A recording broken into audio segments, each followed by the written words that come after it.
Cultura Geral. Apoio. UniBH, o complexo veterinário mais moderno da cidade. Inscreva-se em unibh.br/medvet. Caixa de Assistência OAB Nova Lima. Caminho seguro para os advogados de Minas Gerais.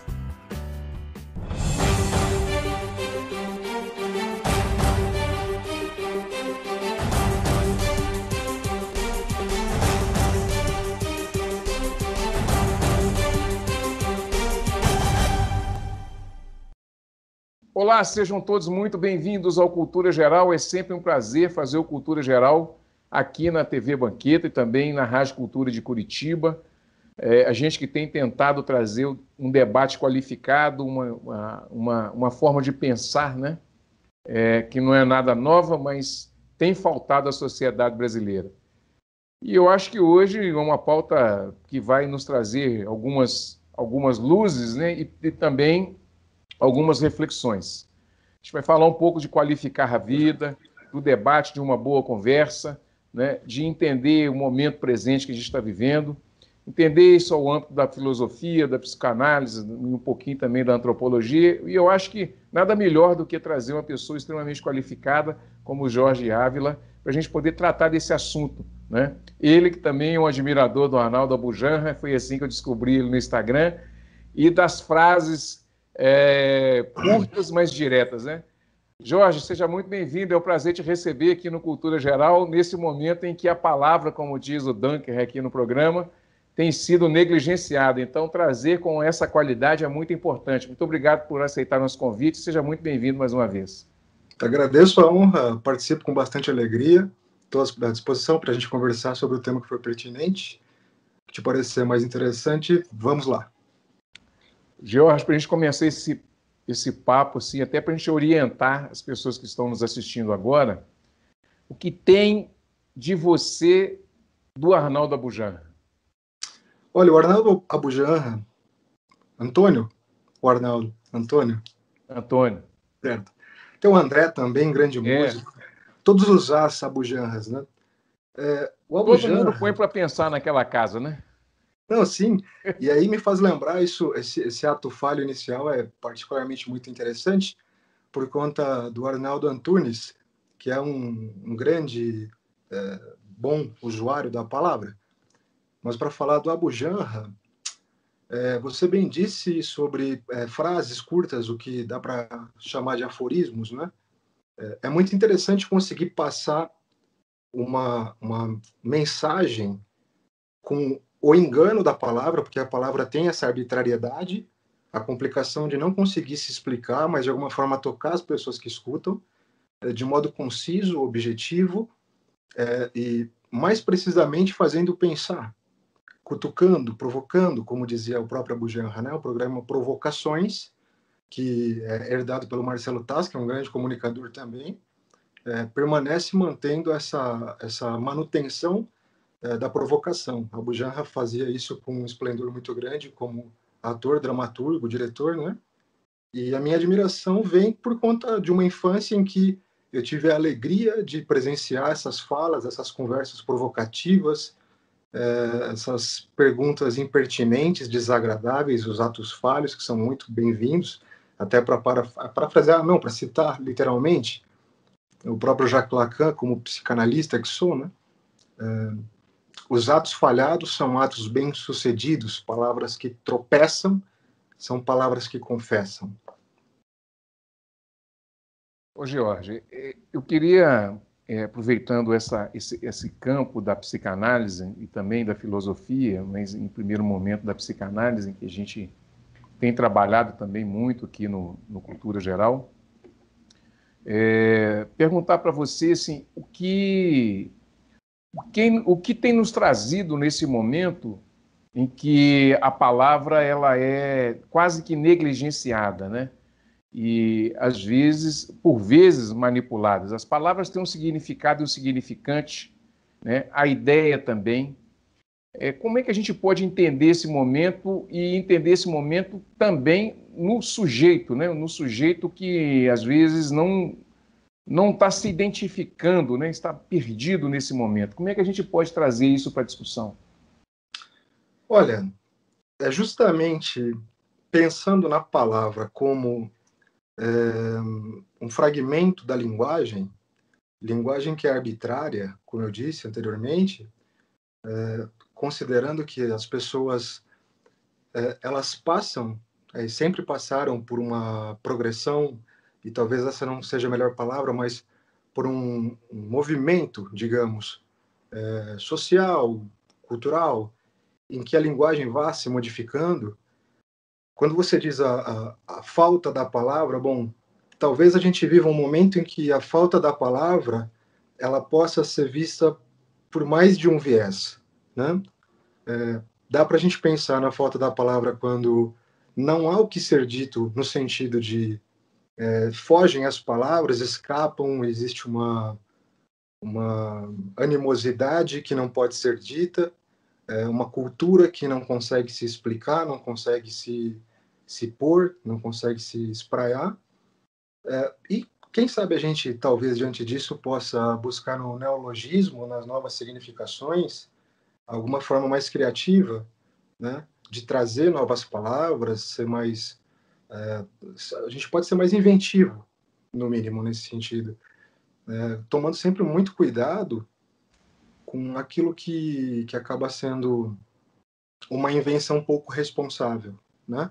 Pensar na palavra como a importância de um povo que talvez possa criativamente dar vazão às próprias pulsões, sofrimentos, angústias através da fala. E se não houver fala, através das artes que falam por elas e da semiótica, né? Mas sim, a palavra talvez tenha sido negligenciada de modo a uma falta de escuta, uma palavra distorcida. Se diz uma coisa e quem diz, né, os deixicos, né, o lugar do enunciante, do enunciado, aquele que diz não é escutado como aquilo que diz, não é? Quer dizer, há uma distorção e isso é bastante perigoso, mas também não deixa de ser uma realidade que sempre existiu. Né? As pessoas, um diz uma coisa, o outro escuta outra coisa, e não dá para dizer que não foi assim. Hoje se pronuncia isso. Jorge, tem uma coisa interessante que eu tenho percebido também, talvez você possa até elucidar e ajudar. Eu tenho percebido muito esse momento de tristeza que a gente tem vivido, assim. Então, assim, parece que nós estamos vivendo nesse momento do capital que é uma amplificação da tristeza, né? E hoje eu percebendo, eu já percebi isso há um bom tempo, mas nessa fase que a gente está vivendo é preciso manter as pessoas tristes. Me parece que isso é um projeto de manter as pessoas tristes. Então você entra dentro de um carro, as músicas estão tristes, você vem para casa, as músicas estão tristes, as, as, as pessoas estão cada vez mais tristes, né? Esse momento que a gente está vivendo de pulsão, não sei se eu posso chamar de pulsão de morte, né? Mas essa tristeza contumaz que está todo mundo envolvido nela, nós podemos dizer que é um projeto, George? Você acha que isso tem a ver com essa ideia do domínio e dessa destruição das instituições e da sociedade que a gente está vivendo? Rapaz, esse tema é muito polêmico, bastante atraente também. A tristeza, não só a tristeza e também o medo, para pensar o que você comenta como pulsão de morte, um termo freudiano também muito usado em Lacan como gozo, né? Quando a gente observa a tristeza presente e esse talvez excesso da presença de uma tristeza e o momento que a gente vive do ponto de vista global, é possível que a gente faça um link, uma ligação, uma analogia de uma recorrência, de uma fundamentação histórica do momento em que a gente está, fazendo talvez uma fundamentação numa perspectiva reacionária da sociedade em relação a essa incapacidade, talvez fazendo uma ligação com aquilo que você disse anteriormente a respeito da falta de palavra, a dificuldade de comunicação, a complexidade dos laços sociais. E eu, como oriundo do Instituto da Psicanálise Lacaniana, não posso não mencionar o professor George Forbes, né, que aponta muito bem essa variação, essa mudança que acontece, pelo menos a partir do surgimento mais contundente da web, em que os modos de relação acabam sendo mais horizontalizados do que verticalizados, né? Então, se havia uma garantia, uma segurança, há poucas décadas atrás, de uma regra, uma lei oriunda do patriarcado, né, do pai, do patrão, da pátria, isso de alguma maneira se dissolveu por conta da cultura, mas existe um problema. Existe um problema notável que tem uma relação absolutamente pertinente com a tua fala. Quando isso acontece, quando, por exemplo, você encontra, após a década de 60, movimentos culturais que buscam a libertação da mulher e a amplificação do pensamento político, há muitas conquistas que, a partir de um dado momento, geram desespero. É uma questão de talvez pensar a liberdade conquistada com certo receio, né? E essa tristeza que você menciona, talvez, pode ser, que esteja relacionada com essa liberdade toda conquistada e um povo olhando para essa liberdade e pensando, o que a gente faz podendo muito mais do que deseja, né? Então, é preciso ser atento e forte, sim, para poder sustentar uma liberdade, para poder fazer escolhas, porque essas escolhas vão implicar consequências. Então, nem todo mundo vai ter o posicionamento, assim, a implicação de tomar decisões e não ser reacionário diante da novidade que é ser livre. Nascer num mundo mais livre do que foi o período em que o mundo vem, sei lá, dá para a gente fazer uma menção cronológica que fará com que essa fala tenha mais sentido. Se a gente pensa num mundo feudal que passa por uma revolução burguesa e que depois tem um capitalismo que explode, e esse capitalismo vai gerando novidades em termos de república e modos de governo diferentes, e se chega num momento em que a sociedade se sente oprimida, porque a liberdade, primeiro, foi uma liberdade de poder trabalhar, mas esse trabalho durando 16 horas traz uma mazela terrível, né? E desigualdades terríveis. E a partir de determinado momento, quando isso se torna insuportável, existe uma reação, mas no sentido revolucionário, não reacionário, quer dizer, vamos romper com isso. Década de 60, rompe-se, né?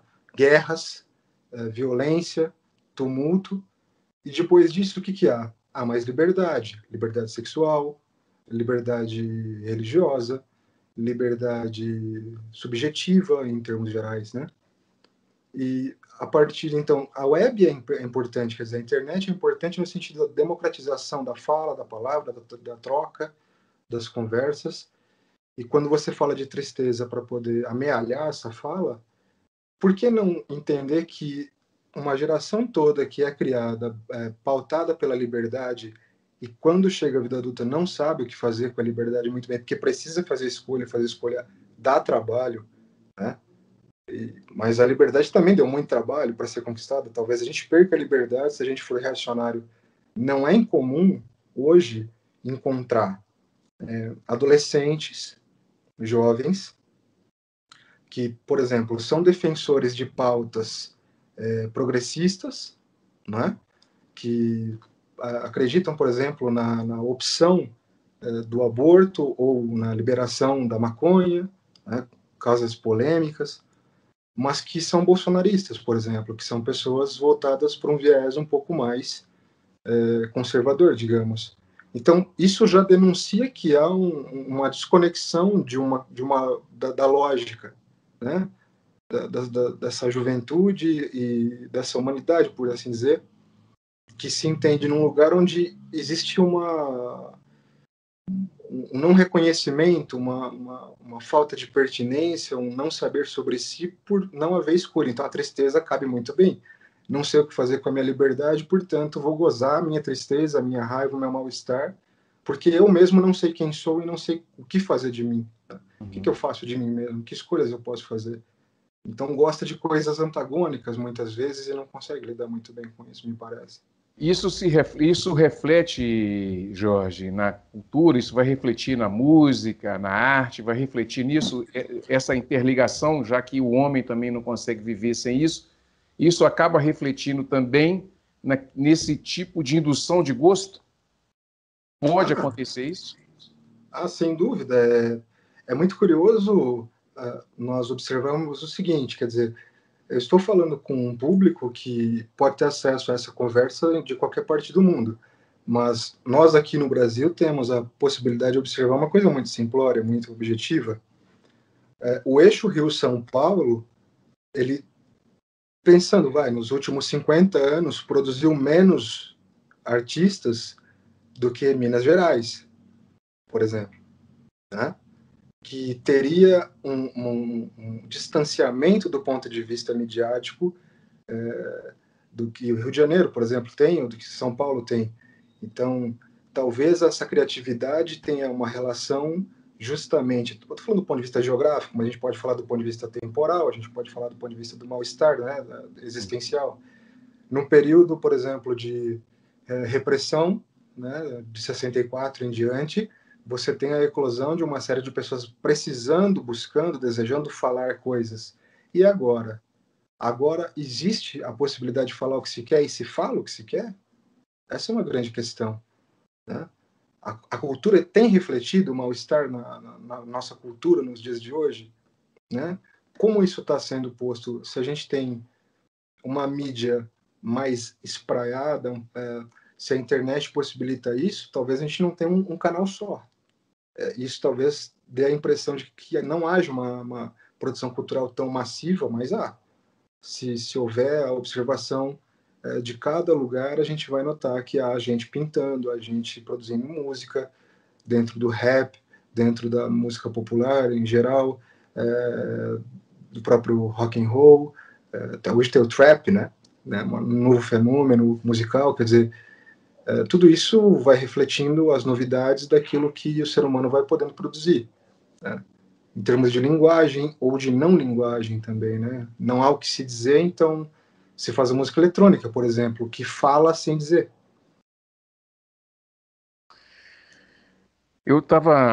Um dos livros que eu li, e eu tenho repetido ele há um bom tempo aqui no programa, é A Rebelião das Elites e a Traição da Democracia, do Christopher Lasch. E esse livro, de fato, foi um divisor de águas para mim, porque o Lasch foi um sociólogo mais conservador nos Estados Unidos e traz essa leitura em que ele traz uma visão das pautas identitárias, as pautas que estão divididas e cada um na sua trincheira, e as pessoas bem nessa linha mesmo, Jorge, assim, de não saber o que fazer com o todo, mas tentando defender a parte, né? Essa individualização do bem comum, que também é um projeto, né, de dominação, porque para cada pauta dividida você põe uma cunha, e para cada cunha que você põe você cria um mercado de consumo, me parece ser um projeto. Isso é também um gatilho de sofrimento também muito grande, Jorge? Sem dúvida, sem dúvida. É um gatilho de sofrimento no sentido da não identificação na problemática da constituição do sujeito e de não entender a pertinência daquele que chamamos de próximo, mas que sempre está distante. Então, por assim dizer, uma maneira de olhar para a humanidade, né, que é singular, tudo bem, há singularidade. Cada indivíduo é um por ele mesmo. Mas a partir do momento em que a cultura observa a criação de nichos muito radicalmente segregados, que acabam degladiando entre si, você começa a perceber uma natureza fragmentária que talvez seja proposital, e é curioso porque você dizendo isso me faz lembrar de Luc Ferry e outros pensadores contemporâneos que são, de algum modo, herdeiros de Nietzsche, né?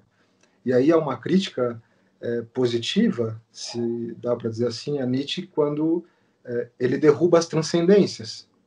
Quer dizer, a ideia não era derrubar as transcendências e transformar todo mundo em pequenos egoístas, pequenos narcisistas, mas no final das contas acabou acontecendo algo nesse sentido. Se não houver cuidado, essas identidades muito segregacionistas, muito nichadas, acabam por fazer com que haja algum tipo de violência simbólica, linguageira ou imaginária, né? Entre grupos que não identificam aquele que não participa do seu como inimigo, onde, na grande realidade, todos são humanos, singulares, mas todos humanos. Então, é preciso observar isso com bastante atenção. Bom, gente, deixa eu fazer um intervalo, vou fazer um intervalinho, tomar uma aguinha, não saia daí, é 1 minuto só. Estamos entrevistando aqui o Jorge Ávila, filósofo, pensador, um psicanalista. Eu acho que nesse momento que a gente está vivendo, nada melhor do que o diálogo e um diálogo qualificado. 1 minutinho só, a gente estará de volta aqui com Cultura Geral, na TV Banqueta e na Rádio Cultura de Curitiba. Não saia daí. Todos os dias, milhares de pacientes de Nova Lima, Raposo e Rio Acima procuram o Hospital Nossa Senhora de Lourdes para receber atendimento, sendo que 80% deste atendimento é pelo SUS. O Hospital Nossa Senhora de Lourdes é filantrópico e sem fins lucrativos, por isso precisamos de toda a ajuda possível.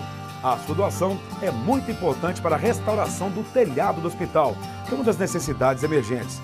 Quando você doa para o Hospital Nossa Senhora de Lourdes, você não estará ajudando somente a restaurar o telhado do hospital, mas também a recuperar milhares de vidas.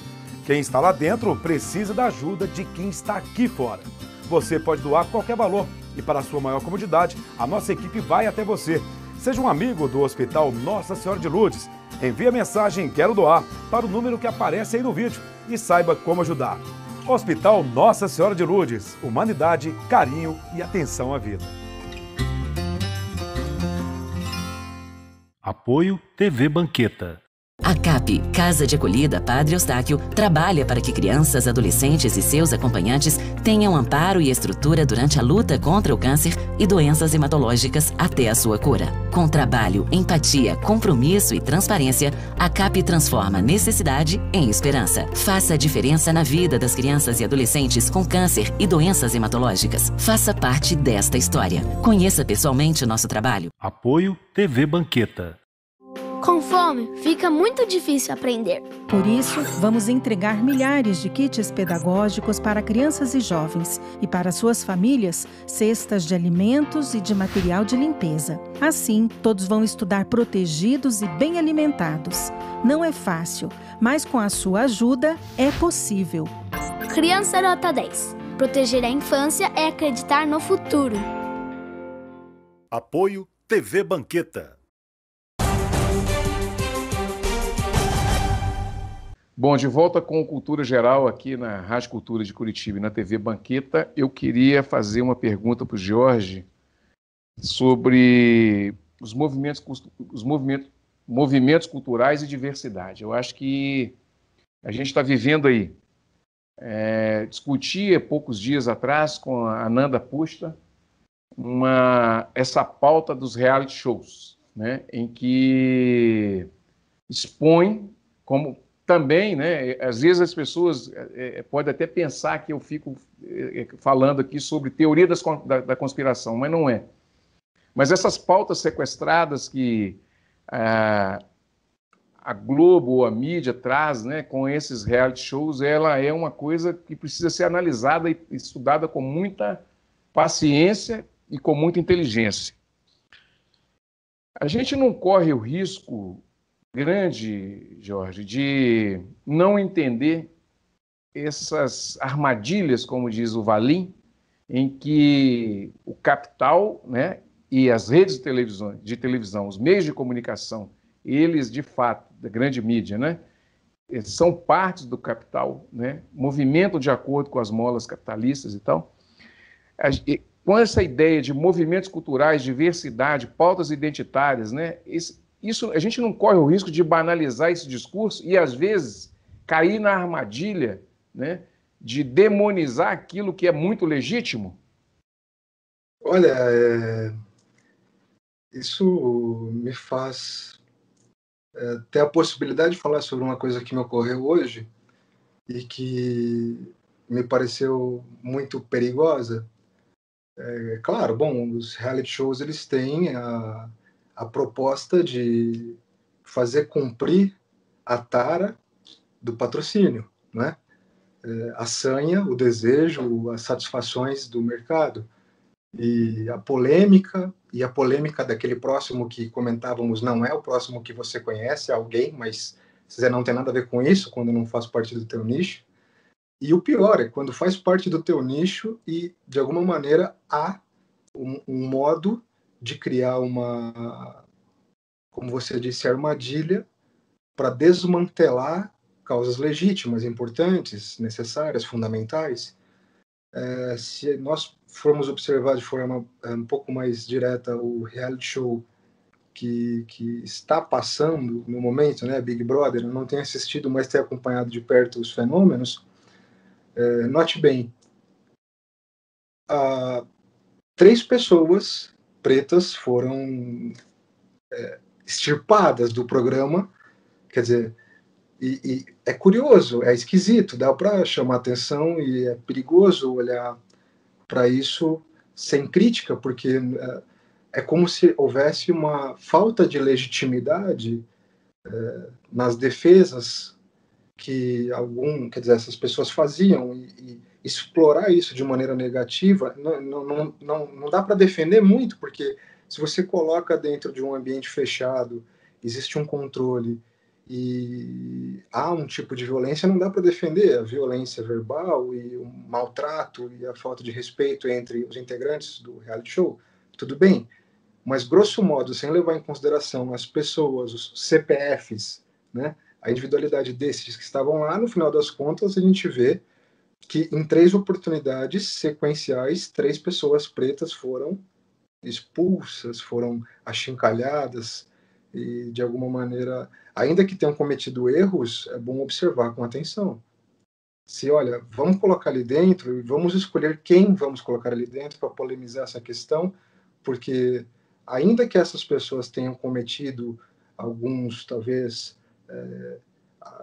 assíntes ou sido violentas em relação às outras, de alguma maneira, é preciso ver se isso não foi, de alguma maneira, arquitetado, assim, se isso não é perigoso. Não é perigoso lidar com isso, porque acaba gerando um ódio que pode parecer inofensivo e bobo, mas não tem nada de bobo, é perigoso, né?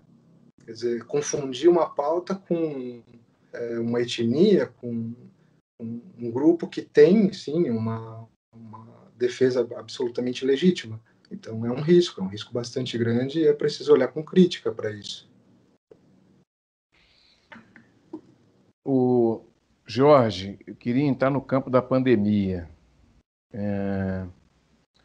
Como que a pandemia traz a psicanálise à tona e como que a pandemia, ela, de certa forma, nos alerta para uma amplificação do sofrimento e também da individualização,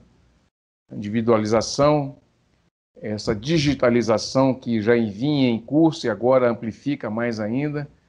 E a gente percebe, por exemplo, agora com os jogos digitais, né, com esse mundo digital, esse mundo paralelo que as pessoas têm vivido, a gente vê um fenômeno muito interessante e também que a gente tem que ficar de antena ligada, pensando bastante, que são os jogos, né?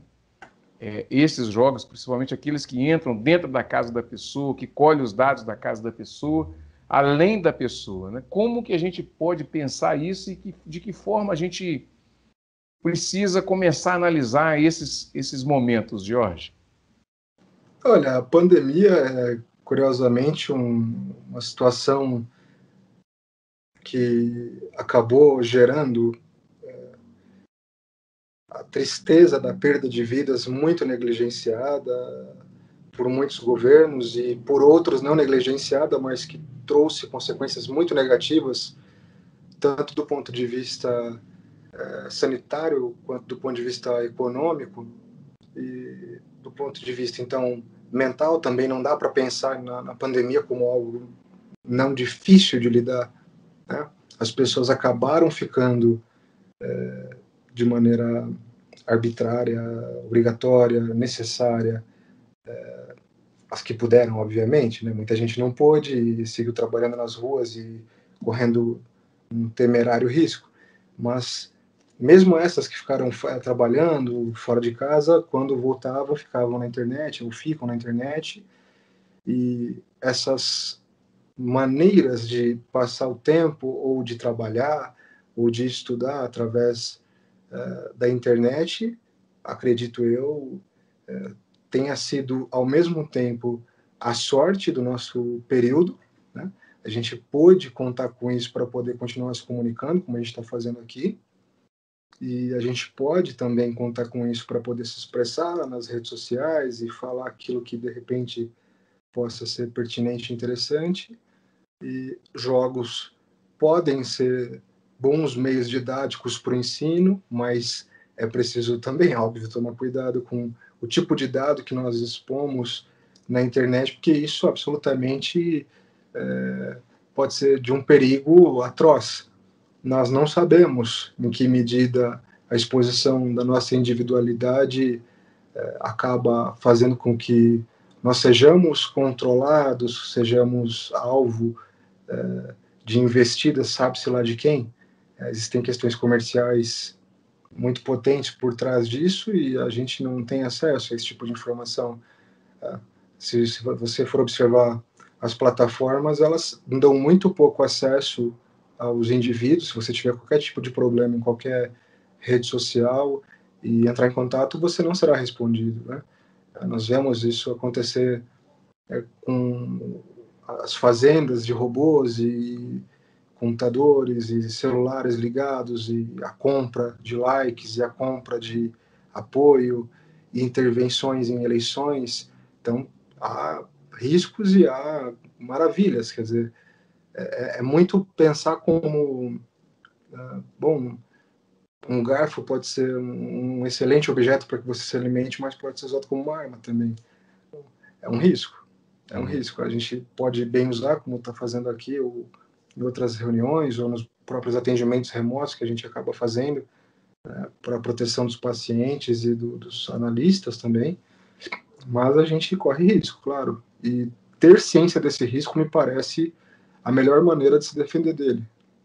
Não ignorar o risco. Quer dizer, se você corre risco, quer dizer, qual seria a opção? Deixar de usar tudo e sigamos todos para as montanhas, né? E vamos abandonar a internet? Não há essa cogitação, principalmente do povo como um todo, porque o povo brasileiro não é o povo que consome literatura e filosofia. O povo é o povo do Brasil profundo, né? E que tem celular. E às vezes tem dois, tem mais celular do que gente. Quer dizer, essas pessoas estão numa situação de vulnerabilidade muito mais contundente do ponto de vista comercial, do ponto de vista da vulnerabilidade digital, por assim dizer. Jorge, deixa eu aprofundar um pouquinho mais nessa ideia. Agora eu quero entrar na ideia de Foucault, que foi, e toda vez eu tenho, quando pega pessoas, quando a gente vai fazer entrevistas aqui com pessoa como você, a gente não pode deixar de tocar nesse assunto, porque ele mexe muito com o indivíduo e com a ideia do indivíduo, que é o biopoder. Como que a gente pode pensar o biopoder hoje? Me lembro que Foucault ele traz uma conversa, né, na USP, me parece que em 84, e falava que as crianças seriam colocadas cada vez mais novas na escola, porque a ideia de dominar os corpos já seria insuficiente, quando poderia também dominar as mentes das pessoas. E a gente está vivendo isso, acho que muito claro agora. Assim, as pessoas têm essa coisa da subjetividade, né, do sujeito que internaliza naturalmente tudo aquilo que acontece com ela como ou por mérito próprio ou por culpa dela. Se funcionou, é por culpa dela. Se não funcionou, se funcionou, é mérito dela. Se não funcionou, é culpa dela. E aí você vai vendo um sofrimento contumaz, essa perda de vínculos, né? Eu me lembro quando eu estudei com o Fábio Belo, que é um psicanalista aqui de Belo Horizonte, e a gente falava, nas aulas dele, falava da situação originária, e aquilo que é um processo de alteridade, daquilo que o bebê sente na medida que ele vai se formando. Como é que a gente imagina toda essa, eu vou chamar de perversidade, né? Que é esse domínio do sujeito, do corpo e da mente, e agora pensava-se no Estado, e agora não é só o Estado, é o Estado e as corporações que valem às vezes mais do que o Estado. Como é que a gente pensa nisso, Jorge? Bom, mais uma vez, é problema crítico para a individualidade, para a subjetividade lidar com aquilo que às vezes é invisível, né? Quer dizer, corporações e governos e quem tenha interesse na obtenção de vantagens por meio de qualquer tipo de atividade, levando em consideração o ser humano como capital, né? Então, o capital humano, para poder se valer de força de trabalho, se valer de pensamento, de mentalidade, de produção, de qualquer coisa que seja, bom, isso acaba fazendo com que muita gente fique, como eu te disse, vulnerável na mesma medida em que as mídias digitais e a internet pode vulnerabilizar, mas eu tenho uma visão um pouco mais voltada para a ideia de que quanto mais houver a possibilidade e a coragem do indivíduo de se colocar diante dessas proposições e poder tomar as decisões que toma, melhor. O problema é quando essas decisões elas ficam distanciadas do sujeito por conta da falta de acesso, né?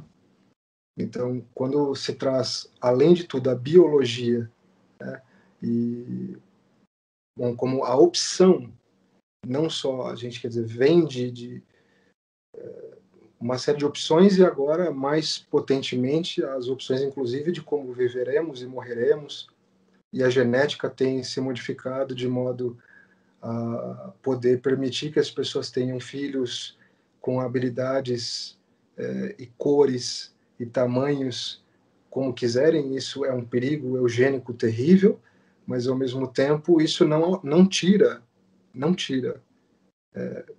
posso dizer isso com toda tranquilidade, a falha humana em achar que dá, né, para controlar a subjetividade humana a partir de uma escolha biológica ou de uma escolha comercial ou ainda corporativa. Se a gente for pensar na humanidade como um todo, desde o início da escrita ou de qualquer meio tecnológico que o valha, nós vamos observar que o que acontece de mais maravilhoso, felizmente, é o acaso, né?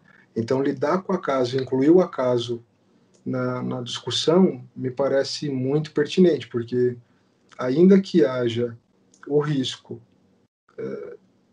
de dominação, de uso, de opressão, dá para falar até de escravização, de utilização do ser humano por meios perversos, né? Existe isso, mas também existe o acaso, existe a negação, existe a virada de jogo, existe a tentativa por parte da corporação, da mídia, de qualquer ser que seja, de tirar vantagem de uma população toda, e muitas vezes dá super errado.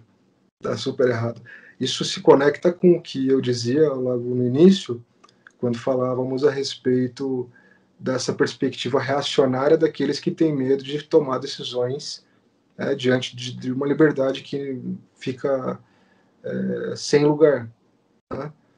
Quando o sujeito tem a possibilidade, né, ele discerne que, bom, ele pode tomar decisões, esse risco passa a ser um risco em que o acaso está incluído. Então, beleza, tudo bem, ruim, perigoso, arriscado, arriscado, mas não menos humano. E os acasos vão, por assim dizer, degradando, às vezes, as tentativas da perversidade como uma perversidade generalizada de governos e corporações, né? É bom que a gente conte com aquilo que eles não controlam também, porque eles são quem? Não sei como. O modus operandi às vezes é muito complexo e às vezes essas corporações e esses grandes conglomerados atingem objetivos que acabam sendo por vezes perversos, fazendo uso dos seres humanos em geral e das populações mais vulneráveis para ganho, né? Para qualquer tipo de ganho. Mas existem resistências, existem acasos, existem mudanças de rumo, e eu prefiro pensar no acaso como uma coisa que acaba inviabilizando alguns planos. Jorge, nós podemos dizer também, então, nesse sentido, enquanto você fala, e eu fico pensando aqui, que a resistência é o único caminho? Eu acho que a resistência, ela só é um caminho quando, ao invés daquele que se sente oprimido olhar para o opressor como opressor, olhar para o opressor como um absoluto fora de lugar, um absoluto ilegítimo, né? Eu gosto de pensar na opção de Jacques Lacan, em 1968, quando não foi às ruas e foi questionado, né? À época, a França vivia um momento conturbado politicamente, e Lacan não vai às ruas e é questionado, por que você não vai? Porque se eu for, eu justamente reforço a posição do opressor. Quer dizer, eu coloco o opressor na posição de opressor na medida em que eu me coloco na posição de oprimido. Então, ser criativo no momento de buscar um viés, né? Essa ideia de validade, né? Você imaginar que se você toma uma posição nesse sentido, você valida a posição do opressor, seria por aí? Sim, isso você encontra no discurso do mestre, no seminário 17, Jacques Lacan, né? O discurso do mestre é um discurso que pode ser combatido do ponto de vista da opressão, se você considerar que não se colocar na posição de oprimido, mas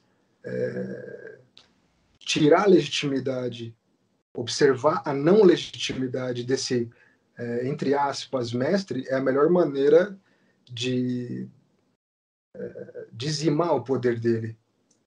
A posição legítima, ela passa a ser uma posição de ridículo, de estúpido, de cretino, quer dizer, que traz palavras vazias. A não aderência à posição opressora talvez, na minha visão, a melhor maneira de afastar essa opressão. O escárnio, o riso. Porque se houver uma resistência no sentido um pouco mais literal do termo, do ponto de vista da física ou do ponto de vista dos movimentos políticos, é notável que quando há resistência, o lado que tem maior capital humano, maior capital financeiro, político, vence justamente por conta disso. É preciso uma ardilosidade, é preciso uma sagacidade que às vezes está na não oposição, está numa sutileza, está num lugar um pouco mais criativo. Que é uma oposição inteligente, seria isso. Sim. Uma oposição inteligente, uma oposição que deslegitima, que degrada, que faz ruir esse lugar do opressor.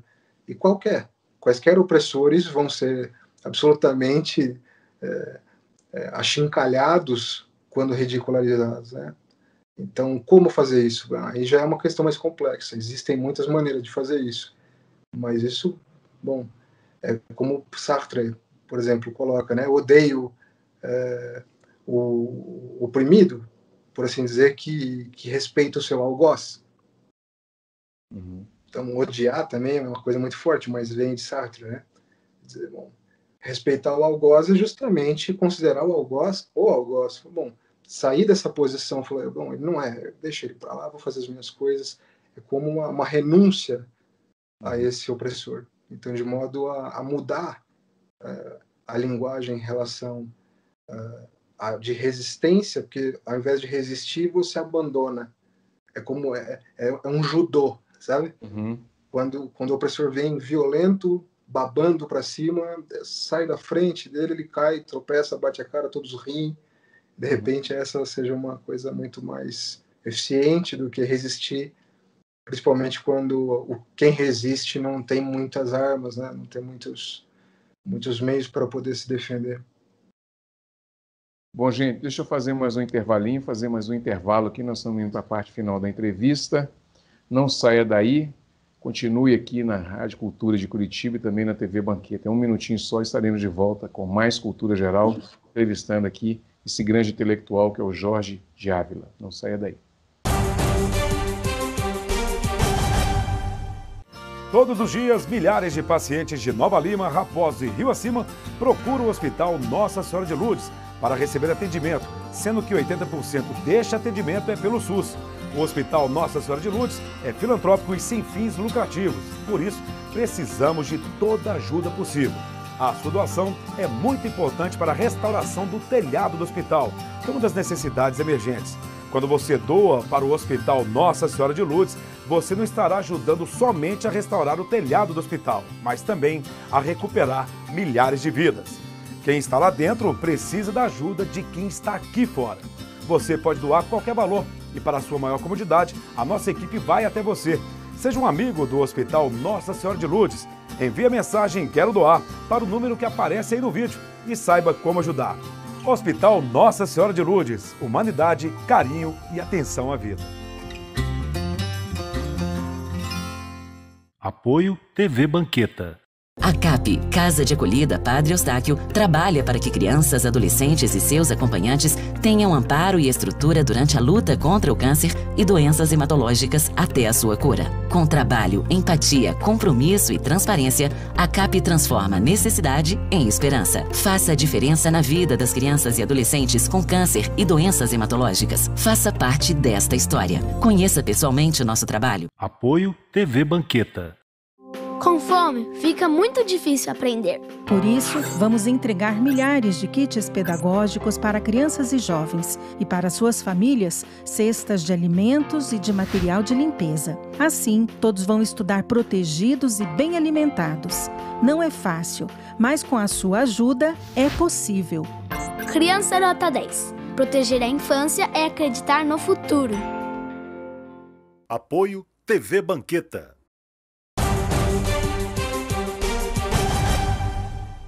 Bom, de volta com Cultura Geral, nós estamos indo para a parte final do programa. Esse programa que está sendo uma delícia fazer. Eu acho que a gente precisa sempre trazer, como eu tenho dito aqui desde o início do programa, essa qualidade nas entrevistas e a ideia é colocar todo mundo para pensar um pouco nessa nossa realidade e qualificar a vida, né? Bom, Jorge, a polarização, essa polarização da vida que a gente está vivendo também está ligada à subjetividade, tem a ver com essa sociedade do cansaço do Han, né, do Byung-Chul Han, tem a ver com uma série de coisas que está acontecendo, a competitividade está muito grande. Como é que a gente trabalha isso tudo e traz isso para a nossa realidade, pensando que o papel do professor, como você também, o papel do psicanalista, do filósofo, é tentar entender os fenômenos no momento que esse fenômeno acontece. Como é que a gente traz isso para a gente traçar aqui um norte, um marco para o futuro? Bom, de repente, a importância maior seja ter o respeito e o cuidado com o momento, né? Às vezes não dá tempo. Às vezes é mais fácil compreender a história a partir do momento em que você não está nela, né? Que você faz uma leitura de algum momento anterior e que aí então parece óbvio como resolver as grandes questões da humanidade do século XIX. No século XXI, observando as dificuldades que temos enfrentado, bom, cada pessoa acaba pondo de si aquilo que parece mais eficiente como modo de satisfação e de solução das próprias questões, e que essas questões saiam um pouco da tragédia, por assim dizer, na acepção mais grega do termo, em que o final da história já é sabido por conta de um destino, e passar por uma concepção mais dramática, onde se permite uma possibilidade de uma vida, como você coloca, qualificada, em que você não sabe o final, mas você tem a possibilidade de uma construção, de uma criação, de uma responsabilidade, que pode passar por momentos difíceis, mas também tem os momentos da comédia, né? Então, me parece que não há como considerar, nem agora e nem em outro tempo, outra coisa senão a criatividade, e olhar com muito cuidado o que tem se espalhado, e talvez de uma forma também epidêmica, que seria as soluções prontas e os manuais de autoajuda, que ajudam muito mais aqueles que os escrevem do que os que leem, né? Então, quando cada um tem a possibilidade de olhar para a sua própria realidade, para a sua família, para a sua sociedade, para o seu entorno, observar aquilo que é complexo, que é duro, e qual é a grande maneira criativa, inventiva, peculiar, única, ímpar de gerar soluções, talvez aí sim haja a possibilidade daquela individualidade ser uma individualidade que viverá uma vida que valha a pena viver, né? Que seja mais agradável, menos paralisada, menos sofrida, menos desgraçada, se assim for possível, porque nem sempre é, mas menos, pelo menos, né? Que haja assim um espírito imbuído de coragem, porque a coragem garante as outras atividades da vida, né? Então, ainda que haja muita tristeza e sofrimento, sempre também há a possibilidade de sair do sofrimento, não consagrar o lugar do sofrimento como um lugar de impossibilidade de movimento.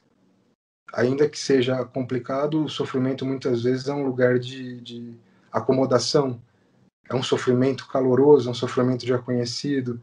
Então, colocar em risco o sofrimento que vivemos por um novo, muitas vezes não é convidativo, mas pode ser só uma ilusão, é uma miragem. Às vezes o outro lugar é um excelente lugar também, né? Para a gente encerrar, nós podemos dizer que a liberdade aprisiona no campo do pensamento crítico, da busca do conhecimento do eu, essa ideia que a gente poderia trazer do sujeito cuidar um pouco mais da sua saúde mental, esse tipo de liberdade que a pessoa tem, ela pode ser também um desafio para ela sobreviver nesse momento em que a gente está vivendo? A liberdade é uma condenação.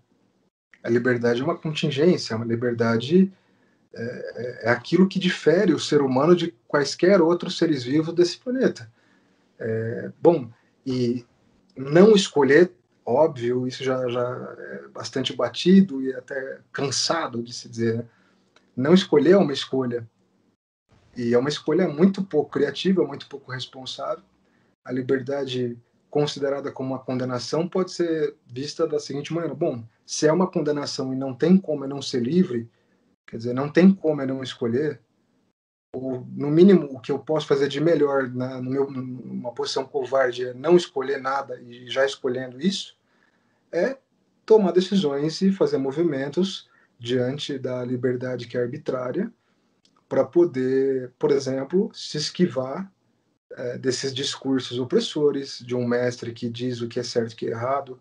E aí a gente pode ter a liberalidade de criar uma terceira via, uma quarta via, e sair do maniqueísmo, sair do sim e do não, sair do zero e do um, sair da escuridão e da claridade, quer dizer, criar um novo caminho que possa ser colorido, que possa ser talvez, que possa ser quem sabe, né? Que possa ser quiçá, né? Então, esses caminhos todos possíveis, eles estão atrelados a essa liberdade que dá medo, mas que sem esse lugar de vazio que a liberdade explana, demonstra, olhar para a liberdade gera uma sensação de vazio, sem essa sensação de vazio não há movimento possível. Um bloco sólido ele não permite movimentos, pensando num cubo de Rubik, assim, se você, quer dizer, solidifica. Esse movimento ele só acontece a partir do momento que existe uma liberdade vazia, um lugar por construir, um lugar por produzir, um lugar por resistir não resistindo, né? Sendo criativo para criar saídas por, digamos, uma terceira, uma quarta, uma quinta, uma sexta, uma enésima via, para além do sim e do não. Um talvez que vira outro talvez, que vira outro talvez, que vai gerando angústia, mas que vai gerando movimento, e que talvez também a pessoa se sinta numa posição possível de falar: este sou eu, porque escolhi sê-lo também. Me responsabilizo. Bom, gente, chegamos ao final dessa grande entrevista com Jorge Ávila. Muito obrigado, Jorge. Foi um prazer te receber aqui no Cultura Geral. Eu acho que programas como esse, só por ter a oportunidade de fazê-lo, já me traz muita felicidade. Muito obrigado, viu? Eu agradeço, é uma honra muito grande, é uma alegria. Espero que os espectadores tenham gostado, gostem, façam bom uso e sejam livres e corajosos, porque talvez seja uma boa forma de viver a vida e aí valerá a pena. Bom, gente, chegamos ao final do Cultura Geral. Um grande abraço. Voltamos amanhã aqui na TV Banqueta e também na Rádio Cultura de Curitiba com uma pauta super especial, com mais uma pauta super especial. Um grande abraço e até amanhã. Um beijo no coração de todos.